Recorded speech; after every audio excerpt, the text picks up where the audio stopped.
चलिए, श्रद्धालुओं के लिए इस वक्त की बड़ी खबर आपको बता रहे हैं, क्योंकि उत्तराखंड देश का सबसे प्रमुख धार्मिक पर्यटन स्थल है। जानकारी आपको दे रहे, 4 धाम के जो कपाट बंद होने जा रहे हैं उसकी तारीख तय हो चुकी है। 17 नवंबर को बद्रीनाथ के कपाट बंद होने जा रहे हैं। 3 नवंबर को केदारनाथ के कपाट बंद होंगे। यमुनोत्री कपाट 3 नवंबर को बंद होंगे। 2 नवंबर को गंगोत्री के कपाट बंद हो जाएंगे। 48 लाख से ज्यादा श्रद्धालु अब तक दर्शन कर चुके हैं और ये सिलसिला अभी तक जारी है। और क्योंकि ठंड का मौसम आने वाला है, जबरदस्त बर्फबारी होगी और ऐसे में ये कपाट जो है, जैसे कि परंपरा रही है, उस हिसाब से अब तारीख तय कर दी गई है। ये महत्वपूर्ण खबर श्रद्धालुओं के लिए, और विस्तार से हमें समझाएंगे सोनू। 4 धाम यात्रा उत्तराखंड, कह सकते हैं कि उत्तराखंड की हवा में जो सांसें हैं वो शायद कह सकते हैं कि धार्मिक पर्यटन इस तरह से बसा हुआ है, रचा बसा है। और अब जो है कपाट जो है बंद होने जा रहे हैं। क्या कुछ आपके पास जानकारी इसको लेकर? देखिए, बिल्कुल आप सही कह रहे हैं। उत्तराखंड हिमालय की गोद में बसा खूबसूरत प्रदेश है और जो 4 धाम उत्तराखंड के उच्च हिमालयी क्षेत्र में स्थित है, इनका दर्शन करने के लिए बड़ी संख्या में अपने परिजनों के साथ श्रद्धालु बड़े बड़े भाव के साथ यहाँ पहुंचते हैं। और इसको इस रूप में भी हम देख सकते हैं कि उत्तराखंड में धार्मिक पर्यटकों की आवाजाही दिनों दिन बढ़ती जा रही है। और इसके साथ साथ जो सिखों का पवित्र धार्मिक स्थल है, जो चमोली जनपद के अधिक ऊंचाई वाले क्षेत्रों में स्थित है, जहाँ पर अक्सर हम 12 के 12 माह बर्फबारी जैसे नजारे देखें, हेमकुंड साहिब, यहाँ पर भी बड़ी संख्या में देश के कोने कोनों से और विदेशी भी जो श्रद्धालु हैं वो यहाँ शीश नमाने के लिए पहुंचते हैं। तो बद्रीनाथ हो, केदारनाथ धाम, यमुनोत्री और गंगोत्री, चूंकि शीतकाल के दौरान ये हिमालयी क्षेत्र के में जब बर्फबारी होती है तो यहाँ उन स्थलों पर पूजा नहीं हो पाती है और 6 माह के लिए जो है वो शीतकाल के दौरान कपाट बंद करने की परंपरा सदियों से चली आ रही है। ऐसे में जो चल विग्रह उत्तम डोली है, प्रतीकात्मक भगवान का स्वरूप है, वहां पर उनके जो शीतकालीन प्रवास स्थल है, वहां पर नियमित तौर पर पूजा पाठ अर्चना होती है और यहीं पर श्रद्धालु जो है वो दर्शन कर पुण्य प्राप्त कर पाते हैं।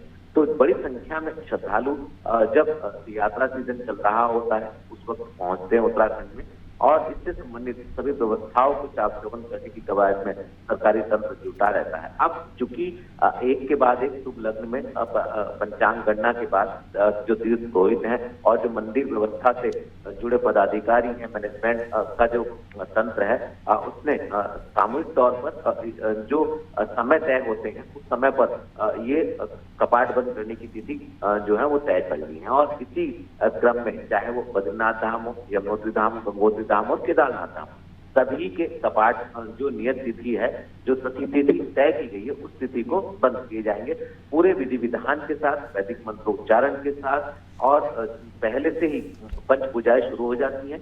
पंच पूजाओं को एक के बाद एक करने के बाद तरीके से जो है वो कपाट बंद किए जाते हैं। उसके बाद 6 माह तक ऐसा माना जाता है बद्रीनाथ धाम में जो है वो देवतागण बद्री विशाल जी की, श्री हरि विष्णु जी की जो है वो नारायण की पूजा करते हैं और कहीं ना कहीं विश्व का कल्याण की प्रार्थना होती है। और जो पास के ही जो माना गांव है, यहाँ की कुंवारी कन्याएं जो कंबल तैयार करती हैं वो उनको समर्पित किया जाता है इस समय सीमा के लिए। तो अब कपाट बंद होने की तिथि जो है वो तय कर दी गई है और धीरे धीरे एक के बाद एक जब कपाट बंद होंगे तो उसके बाद जो शीतकालीन प्रवास स्थल है सभी धामों के, वहां पर पूजा अर्चना का सिलसिला शुरू हो जाएगा। जी सोनू, क्योंकि हम महीनों लगातार कई महीनों तक हम जैसे भी 4 धाम यात्रा चलती है तो उनसे जुड़ी घटनाओं पर हम चर्चा करते हैं, लोगों को दिखाते हैं।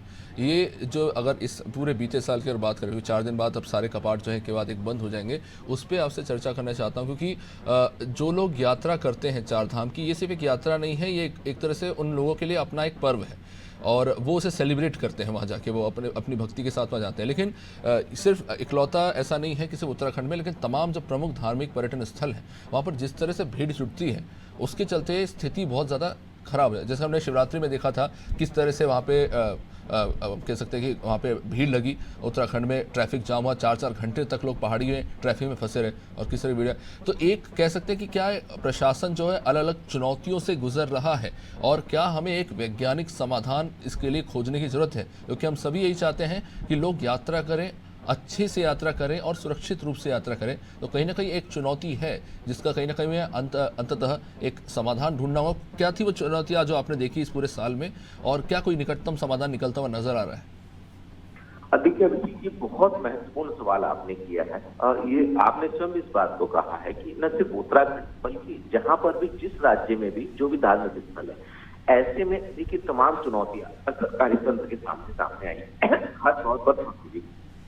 खास तौर पर जब शुरुआत यात्रा की हुई उस वक्त बड़ी संख्या में, बड़े मनोभाव के साथ जब श्रद्धालु यहाँ पहुंचे तो रजिस्ट्रेशन की बात हो, टोकन देने की बात हो, चाहे वो वाहनों से संबंधित परमिट और उनको ग्रीन कार्ड दिए जाने की बात हो या उनकी चेकिंग की बात हो, इसके अलावा सुरक्षात्मक लिहाज से जो इंतजाम किए गए सभी की पोल शुरुआती दौर में खुलती हुई नजर आई। हालांकि बाद में मुख्यमंत्री ने मोर्चा संभाला और स्वयं मुख्यमंत्री ग्राउंड जीरो पर पहुंचे, क्योंकि ये यात्रा काफी चुनौती भरी होती है और सबसे ज्यादा जो इसमें चुनौती होती है वो बदलते मौसम के मिजाज की होती है। अगर हम केदारनाथ और बद्रीनाथ और हेमकुंड साहिब की अगर हम बात करें अभिषेक, तो पल पल मौसम का मिजाज बदलता रहता है। अक्सर जब हम यानी हमारी अनादि टीवी की टीम जब कवर करने के लिए पहुंचती है तो हम देखते हैं कि दोपहर के बाद अचानक से टेम्परेचर भी गिरता है और मौसम का मिजाज भी बदल जाता है। हम केदार घाटी की बात कर रहे हैं क्योंकि अधिक ऊंचाई हिमालय क्षेत्र है।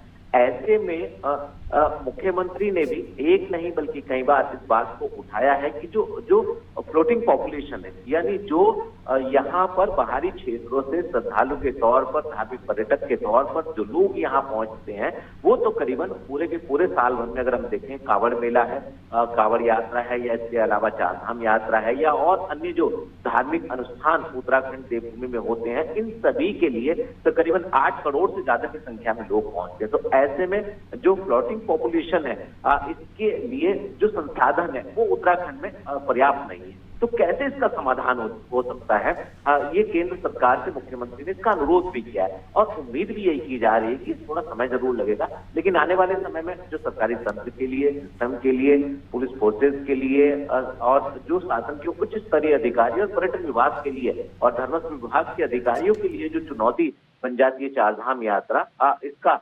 सुगम यात्रा, सुरक्षित यात्रा का एक संदेश देने में सरकारी तंत्र सफल साबित होगा, ये उम्मीद की जा रही है अभिषेक।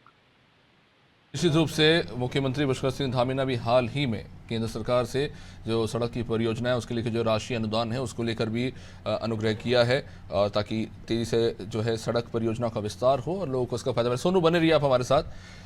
तो देहरादून से आपको अपडेट ये बता रहे थे चारधाम यात्रा को लेकर, फिर से बता दें आपको कि 17 नवंबर को बद्रीनाथ के कपाट बंद होंगे, 3 नवंबर को केदारनाथ के, यमुनोत्री कपाट 3 नवंबर को बंद होंगे और 2 नवंबर को गंगोत्री कपाट बंद हो जाएंगे। अब तक 48 लाख से ज्यादा श्रद्धालु दर्शन कर चुके हैं।